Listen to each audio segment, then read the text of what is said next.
नमस्कार दोस्तों, पाथफाइंडर पर आप सभी का स्वागत है। दोस्तों, फिलहाल हमारे देश में लोकसभा और विधानसभा के चुनाव लड़ने के लिए जो मिनिमम आयु है, मिनिमम एज है, वो 25 साल है। वहीं राज्यसभा सभा के अगर आप चुनाव लड़ना चाहते हैं तो आपकी आयु 30 साल होनी चाहिए। अब एक पार्लियामेंट्री कमेटी ने रेकमेंड किया है कि चुनाव लड़ने की मिनिमम एज को 18 साल कर देना चाहिए, जो फिलहाल हमारे देश में इलेक्शन में वोट करने की एज है। तो कितना ये सही होगा, कितना ये गलत होगा, रिकमेंडेशन है, क्या इस पे एक्चुअली कानून बनेगा, संविधान इस संबंध में क्या बात करता है, इन सब चीज़ों के बारे में बात करेंगे। इसके अलावा बात करेंगे और भी इलेक्टोरल रिफॉर्म से संबंधित चीज़ों के बारे में जो इस पार्लियामेंट्री कमेटी के पैनल ने सजेस्ट की हैं। चलिए, यहाँ मैं आपको बता दूं कि ये सजेशन जो दिया गया है कि मिनिमम एज 18 साल हो जानी चाहिए चुनाव लड़ने की, इस पर इलेक्शन कमीशन ने अपना डिसएग्रीमेंट ऑलरेडी शो कर दिया है। शुरुआत करते हैं with the news headline. So house panel recommends lowering of assembly poll contesting age to 18 years, यानी अगर आप 18 साल की आयु के हैं तो आप चुनाव लड़ सकते हैं, ऐसा रेकमेंड किया गया है, ऐसा भी हुआ नहीं है। ठीक है, तो एक पार्लियामेंट्री पैनल ने रेकमेंड किया है कि जो मिनिमम एज है चुनाव लड़ने की, नेशनल लेवल पर यानी लोकसभा की, राज्यसभा की, या फिर स्टेट लेवल पर यानी विधानसभाओं के चुनाव के लिए उसे घटाकर 25 से 18 साल कर दिया जाए। तो यहाँ मैं आपको बता दूं, लोकसभा और विधानसभा के लिए 25 करने 18 करने की बात की गई है, क्योंकि इनके लिए जो एज होती है वो 25 साल है। वहीं राज्यसभा, अगर राज्यसभा का चुनाव कोई लड़ना चाहता है तो उसके लिए एज 30 ईयर्स होती है, मिनिमम एज। ठीक है, इतनी एज होनी चाहिए। रीज़न क्या दिया गया? रीज़न ये दिया गया कि अगर आयु को 25 साल से घटाकर 18 कर दिया जाएगा तो इससे क्या होगा कि जो युवा है हमारा, उसका पार्टिसिपेशन बढ़ेगा डिसीजन मेकिंग प्रोसेस में। ठीक है, क्योंकि वो डिसीजन लेने की स्थिति में होंगे। अभी तो हम अपने रिप्रेजेंटेटिव्स को चुनने के लिए 18 साल की आयु है हमारी, वोट कर सकते हैं 18 साल या उससे ऊपर की आयु में हम। अगर आप कंटेस्ट भी करें चुनाव, मतलब आप चुनाव लड़ भी पा रहे हैं, तो यानी आप डिसीजन मेकिंग की तरफ भी जा रहे हैं। तो उनके इंक्लूसिवनेस की बात की गई है कि उनको इन्वॉल्व किया जाए। ना, जो रिकमेंडेशंस हैं ये दी गई हैं in the 132nd report on specific aspects of election process and their reform. कुछ स्पेसिफिक एस्पेक्ट्स के बारे में और उनके रिफॉर्म के बारे में, जो कि टेबल की गई थी पार्लियामेंट में by the department related standing committee on personnel public grievance law and justice, जिसको हेड करते हैं बीजेपी के लीडर सुशील कुमार मोदी। ठीक है, क्या क्या रिकमेंडेशंस दी गई हैं, उस पर क्या प्रक्रियाएं आई हैं, प्रतिक्रियाएं आई हैं, उसके बारे में बात करेंगे और अलग अलग रिफॉर्म्स के बारे में बात करेंगे। बट बिफोर मूविंग फॉरवर्ड, आप मुझे फॉलो कर लीजिए इस टेलीग्राम चैनल पर दोस्तों, जिसमें आपको मेरी सभी क्लासेस की अपडेट, शेड्यूल्स, पीडीएफ्स मिल जाएंगी। इसके अलावा अनअकैडमी ऐप पर आप मुझे फॉलो कर सकते हैं मेरी सभी special classes and plus courses के लिए। एनरोल करने के लिए आपको सिर्फ मेरा कोड यूज़ करना होता है NDLive10। These are the results. Unacademy के रिजल्ट्स आप जानते हैं बहुत शानदार रहे इस बार। आप भी इन टॉपर्स में से एक हो सकते हैं। कैसे? हमारे उड़ान बैच का हिस्सा बनकर, जो आपको सैंपल दिया गया, जो मैं आगे आपको बताऊंगी, सपोर्ट करते हुए इस अपने आर्ग्यूमेंट को। साथ ही यहाँ पर यह भी कहा गया कि जब पॉलिटिकल अवेयरनेस लोगों में बढ़ेगी, जब आप पार्टिसिपेट कर सकते हैं, जब आप कंटेस्ट कर सकते हैं, तो पॉलिटिकल अवेयरनेस भी बढ़ेगी युवाओं में, और कहीं ना कहीं एडवांटेजेस भी मिलेंगे हमें युवाओं के रिप्रेजेंटेशन के। यहाँ पर अलग अलग जगहों, अलग अलग कंट्रीज़ की जो प्रैक्टिसेस हैं उसको एग्जामिन करने के बाद, जैसे कि कनाडा, यूके एंड ऑस्ट्रेलिया में, कमेटी ने ऑब्जर्व किया कि जो मिनिमम एज है चुनाव लड़ने की, नेशनल इलेक्शंस की, वो 18 साल होनी चाहिए, उसको 18 साल कर देना चाहिए। ना, ये जो एग्जाम्पल्स दिए गए हैं इन राष्ट्रों के, ये डेमोन्स्ट्रेट करते हैं कि जो युवा है आज का, वो रिलायबल भी हो सकता है और जिम्मेदार पॉलिटिकल पार्टिसिपेंट भी हो सकता है, with the kind of exposure, the kind of knowledge, you know, जिस तरह से आजकल का समय है, with the kind of globalisation जैसी चीज़ें, इससे आज का युवा काफ़ी जागरूक है और वो एक अच्छा पॉलिटिकल पार्टिसिपेशन या पॉलिटिकल रिप्रेजेंटेशन दे सकता है अपने लोगों को ना। पुराने टाइम में भी पॉलिटिकल पार्टीज़ ने काफ़ी, मतलब हमेशा से क्या रहा है ना, अगर पास्ट में हम जाकर देखें तो हमेशा से एक्सपीरियंस कैंडिडेट्स को फेवर किया गया है पब्लिक ऑफिसेज के लिए, और जो यंगर कैंडिडेट्स होते थे उनको लैक ऑफ एक्सपीरियंस के नाम पर उनको डिसमिस कर दिया जाता था।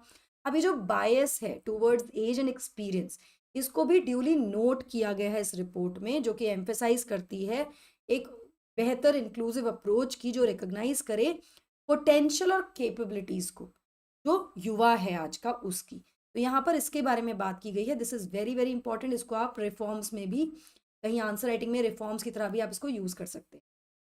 नाउ, अब वो जो बिलीव था ना प्लेटो का, जो उसने सेंचुरीज पहले आर्ग्यू किया था कि पॉलिटिकल कॉम्पिटेंस एज के साथ आती है, वो अब आउटडेटेड हो गया है 21वीं शताब्दी में। इसको लेकर चलना सही नहीं होगा। यहाँ पर कमेटी ने, जैसा कि मैंने आपको बताया, असर्ट भी किया है कि जिस तरह से शिक्षा का प्रभाव, ग्लोबलाइजेशन का, डिजिटलाइजेशन का प्रभाव है, जो आज का युवा है वो फुल्ली केपेबल है इस तरह के ऑफिस को रन करने में सभी देशों में। तो हमारा देश इसमें अलग क्यों रहे? कमेटी को ये भी थोड़ा अजीब लगा कि हमारे यहाँ पर 47% जो एमपीज हैं 2019 के चुनाव में, 47% जो एमपीज हैं वो 55 साल से ज्यादा की आयु के हैं। और वहीं अगर हम इंडिया की मीडियन एज देखें ना, मतलब अगर एक मीडियन निकाल के देखें अपनी एज का हम, तो वो 27.9 ईयर्स है। लेकिन रिप्रेजेंटेशन 55 साल से ऊपर के लोग कर रहे हैं। तो यहाँ पर भी एक थोड़ा एप्रीहेंशन जताया गया है। और ये जो डिटेल्स है ये हमें मिली है पीआरएस लेजिस्लेटिव रिसर्च के द्वारा ना। अगर संविधान की बात करें तो हमारा संविधान कहता है कि जो मिनिमम एज एलिजिबिलिटी है कंटेस्ट करने की असेंबली या लोकसभा इलेक्शंस को, वो 25 साल है। ये संविधान में दिया गया है। राज्यसभा का मेंबर बनने के लिए 30 साल होनी चाहिए। तो अगर ये बदलाव आएगा तो संविधान में संशोधन भी करना पड़ेगा। ठीक है। यहाँ मैं आपको बता दूं कि इलेक्शन कमीशन ने अपना डिसएग्रीमेंट शो कर दिया है, इसको फेवर नहीं किया है इस करंट एज रिक्वायरमेंट को लोकसभा या असेंबली या लेजिस्लेटिव काउंसिल्स के इलेक्शंस के लिए, ये कहते हुए ये बहुत ही अनरियलिस्टिक है ये एक्सपेक्ट करना कि एक 18 साल का जो युवा है उसके पास वो नेसेसरी एक्सपीरियंस होगा या मेच्योरिटी होगी कि वो इस तरह के पब्लिक ऑफिस की जिम्मेदारी ले सकता है। तो यहाँ पर इलेक्शन कमीशन ने ये तर्क दिया है। यहाँ इस तर्क में अपने समर्थन के लिए कमेटी ने हाईलाइट किए हैं कुछ बहुत महत्वपूर्ण पॉलिटिकल अवेयरनेस और नॉलेज ऑफ यूथ पूरे विश्व भर में, ग्लोबली। यहाँ पर कुछ मूवमेंट्स को भी स्पेसिफाई किया गया, हाईलाइट किया गया है, जैसे कि कुछ मूवमेंट्स हैं जो कि युवाओं द्वारा स्टार्ट किए गए हैं, जैसे फ्राइडेज फॉर फ्यूचर है या फिर मार्च फॉर आवर लाइव्स है, जो कि एविडेंस है कि उनकी कैपेसिटी, मतलब केपेबल है, वो युवा जो है आज का वो सक्षम है, वो केपेबल है और वो इस तरह के क्रिटिकल सोशल पॉलिटिकल कंसर्न्स को भी बेहतरी से उसका निर्वहन कर सकता है, उनको चैलेंजेस को फेस कर सकता है और उनके पे सही तरीके से डिसीजन भी ले सकता है। ठीक है। अब इसके अलावा ये तो हुआ एज क्राइटेरिया।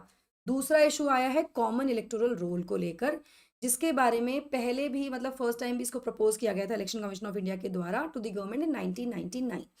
इस पर कमेटी ने कहा है कि हमारे संविधान ने जो जिम्मेदारी दी है इलेक्टोरल रोल्स, जो आपकी इलेक्टोरल रोल्स मतलब आपके जहाँ पे वोटर्स लिस्ट होती है ना, वोटर्स लिस्ट जो है वो बनाने की जिम्मेदारी किसकी है?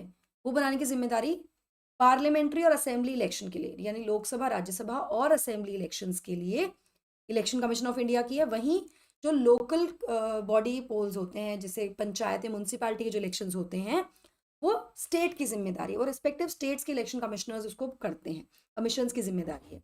तो यहाँ पर कमेटी ने सजेस्ट किया है कि इलेक्शन कमीशन को केयरफुल रहना चाहिए और अवॉइड करना चाहिए ओवर स्टेप करना अपनी बाउंड्रीज को इनटू दी स्टेट डोमेन।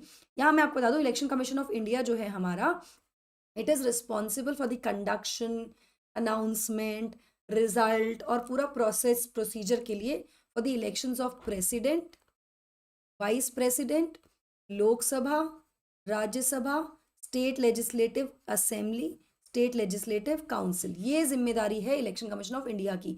वहीं जो स्टेट रिलेटेड इलेक्शंस हैं, स्टेट में भी जो लोकल इलेक्शंस हैं, लोकल गवर्नमेंट के इलेक्शंस हैं, जैसे म्यूनसिपैलिटी या पंचायत के इलेक्शंस हैं, उसके लिए स्टेट का अपना इलेक्शन कमीशन होता है, which is an autonomous independent body. ठीक है। उसकी जिम्मेदारी है, तो उसमें ओवरस्टेप नहीं करना है, ऐसा यहाँ पर कमेटी के द्वारा कहा गया है ना। अगर इलेक्टोरल रोल्स की मैं बात करूं तो दो तरह के इलेक्टोरल्स होते हैं मेनली। एक तो होता है जनरल इलेक्टोरल रोल, जो कि इलेक्शन कमीशन ऑफ इंडिया के द्वारा देखा जाता है for national and state level elections. State level मतलब विधानसभा और विधान परिषद के इलेक्शंस। ठीक है। नेशनल यानी राष्ट्रपति, उपराष्ट्रपति, लोकसभा, राज्यसभा के इलेक्शंस। वहीं सेपरेट इलेक्टोरल रोल प्रिपेयर किए जाते हैं राज्यों की जो इलेक्शन कमीशन है उसके द्वारा, म्युनिसिपल और पंचायत इलेक्शंस के लिए। तो दो तरह के इलेक्टोरल रोल्स ये हैं।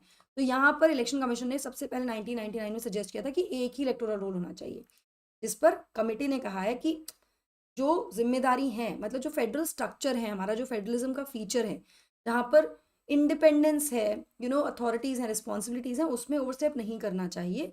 जो स्टेट की जिम्मेदारी है, let the state commissions do it, election commissions do it. ठीक है।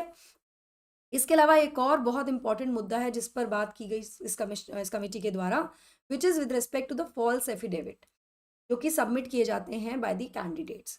तो यहाँ पर पैनल ने रेकमेंड किया है कि जो पनिशमेंट है ना, अगर कोई फॉल्स एफिडेविट सबमिट कर रहा है, देखिए इट इज़ अ रिक्वायरमेंट।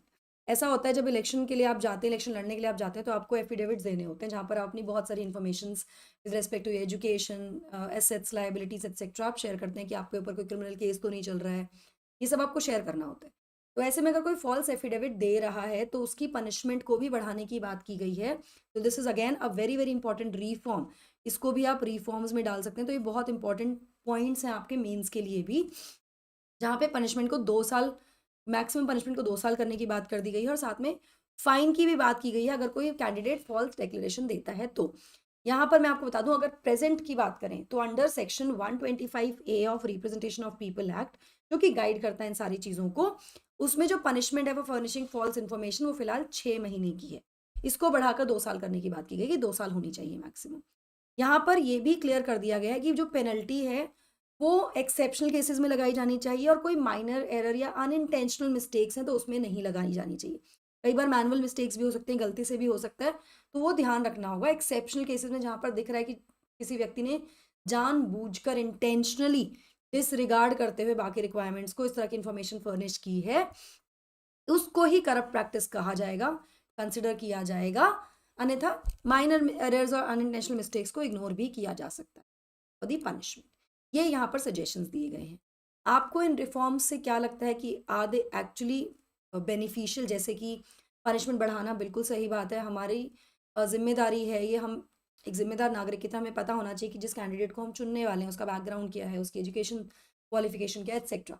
अगर वो गलत दे रहा है तो वो गलत कर रहा है ना, हम गलत व्यक्ति को चुनेंगे फिर। तो I think this reform is a very good reform.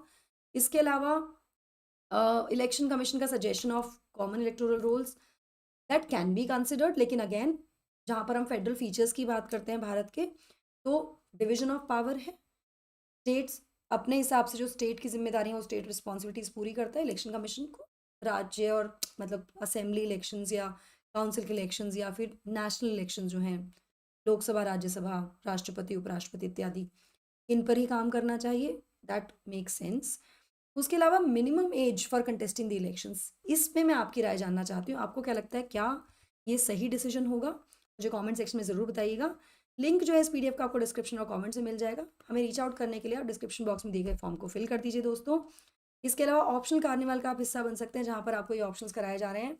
PSIR, history और एंथ्रोपोलॉजी, मात्र 9,999 रुपये के प्राइस में आप इनमें एनरोल कर सकते हैं। कोड आपको यूज़ करना है NDLive10। NCERT foundation comprehensive batch जो कि कल से शुरू हो रहा है दोस्तों, मात्र 14,000 में आप इसका भी हिस्सा बन सकते हैं विद माई कोड NDLive10, और आप अवेल कर सकते हैं बेहतरीन तैयारी अपनी, मतलब फाउंडेशन मजबूत करते हुए पूरा GS पढ़ना। NCERT फॉर रेस्पेक्टिव सब्जेक्ट्स होंगी, 11 से ज़्यादा घंटे की बैच आवर्स मिलेंगे आपको। फिल्म्स और मेंस की test series, mentoring by the toppers and classes, mains mentorship interview guidance programme भी मिलेगा। अगर आप सिर्फ NCERT पढ़ना चाहते हो तो वो भी पढ़ सकते हैं। 6,999 रुपये इसकी फीस रखी गई है, मात्र 7,000 रुपये। आपकी कॉम्प्रिहेंसिव तैयारी कराई जाएगी। NCERT मतलब फाउंडेशन आपका स्ट्रॉन्ग कर दिया जाएगा। मेरी भी क्लासेस कल से शुरू हो रही हैं यहाँ पर, तो आप उसमें एनरोल कर सकते हैं अभी विद माई कोड NDLive। ये हमारी पूरी टीम है पाथफाइंडर की, जो आपके सपनों को, आपकी तैयारी को सही उड़ान देने के लिए आपके साथ है, निरंतर प्रयासरत है।